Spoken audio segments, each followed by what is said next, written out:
Assalamualaikum warahmatullahi wabarakatuh. Perkenalkan, nama saya Joni Prastia, NPM 21910000420081. Di sini saya akan menjawab soal ujian tengah semester tahun 2020-2021 mata kuliah Ekonomi Makro dari dosen pengampu Bapak Miftah Rahmadian.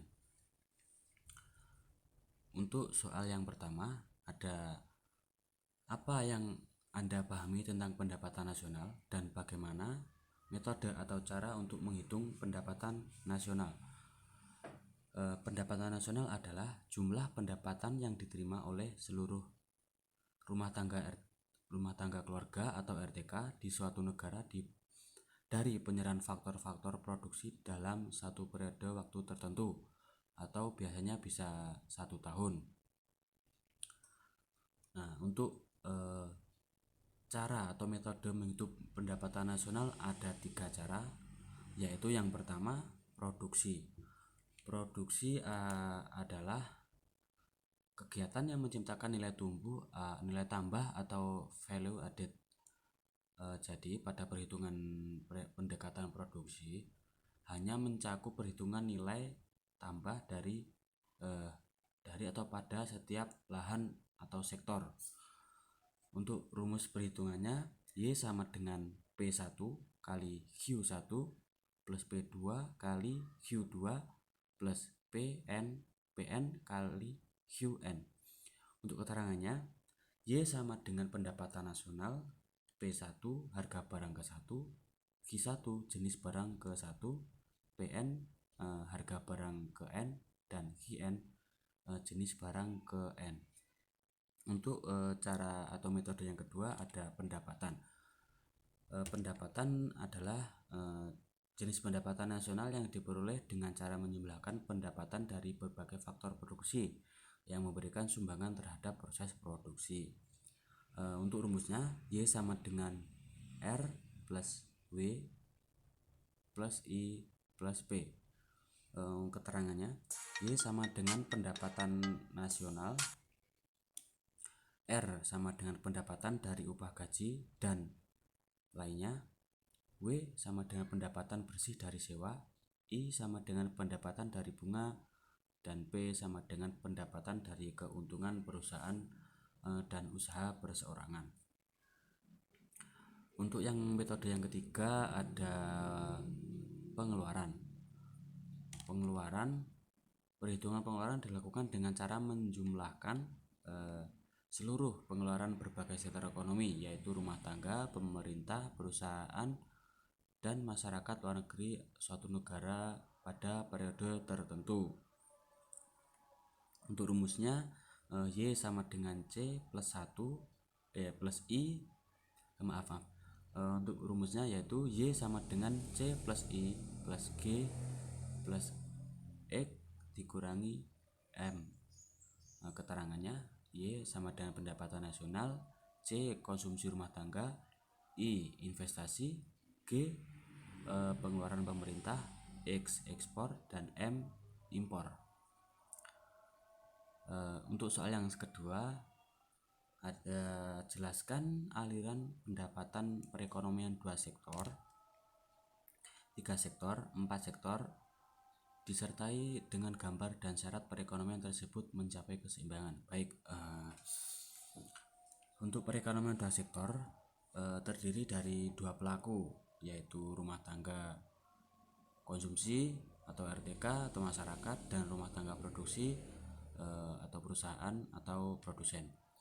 Dalam perekonomian 2 sektor ini bisa disebut juga perekonomian yang paling sederhana karena terdapat hanya 2 pelaku, yaitu masyarakat atau rumah tangga dan perusahaan, tanpa adanya ikut campur tangan dari pemerintah maupun dari pihak luar negeri. Nah, untuk mencapai keseimbangan dari perekonomian 2 sektor sebagai berikut. Jika pengeluaran yang direncanakan sama dengan output yang direncanakan. Nah, untuk yang perekonomian 3 sektor, Perekonomian tiga sektor terdiri dari tiga pelaku, yaitu rumah tangga, konsumen atau masyarakat atau RTK. Yang kedua rumah tangga produsen atau perusahaan atau perusahaan produksi, dan yang ketiga pemerintah. Nah, di perekonomian tiga sektor ini terdapat satu tambahan pelaku, yaitu dari sektor kepemerintahan. Jadi untuk perekonomian tiga sektor mencapai keseimbangan jika penawaran agregat sama dengan pengeluaran agregat, atau jumlah penawaran agregat sama dengan besarnya tingkat konsumsi, investasi, dan pengeluaran pemerintah. Dan yang terakhir ada pada sistem perekonomian pak sektor atau terbuka terdapat 4 pelaku ekonomi, yaitu rumah tangga, perusahaan, pemerintah, dan luar negeri. Mengapa perekonomian ini disebut perekonomian terbuka? Karena ditujukan oleh adanya hubungan internasional dengan negara asing dalam bentuk transaksi perdagangan, mau ekspor maupun impor. Untuk mencapai keseimbangan dalam perekonomian tiga sektor, 4 sektor, yaitu jika penawaran agregat sama dengan pengeluaran agregat dan suntikan sama dengan bocoran. Untuk soal yang selanjutnya ada soal apa yang Anda pahami tentang keseimbangan AD/AS, apa yang membedakan teori tersebut dengan teori-teori sebelumnya.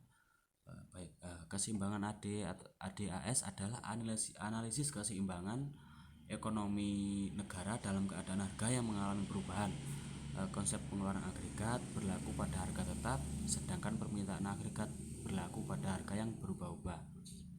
Untuk yang membedakan teori AD/AS dengan teori-teori sebelumnya, yaitu teori ini memperbaiki teori kelemahan dari teori sebelumnya, yaitu teori klasik dan teori Keynes. Di sini dalam artian memperbaiki bukan berarti teori sebelumnya itu salah, bukan teori sebelumnya itu salah, bukan. Jadi teori sebelumnya itu katakanlah belum sebegitu sempurna atau belum sebegitu mudah dipahami oleh berbagai kalangan atau masyarakat. Jadi teori ini yang menyempurnakan atau memperbaiki teori-teori sebelumnya itu tadi. Demikian jawaban dari soal UTS dari Bapak Miftah Rahmadian. Jika ada kurang lebihnya dari saya untuk menyampaikan atau menjawab, saya mohon maaf yang sebesar-besarnya. Saya akhiri. Wassalamualaikum warahmatullahi wabarakatuh.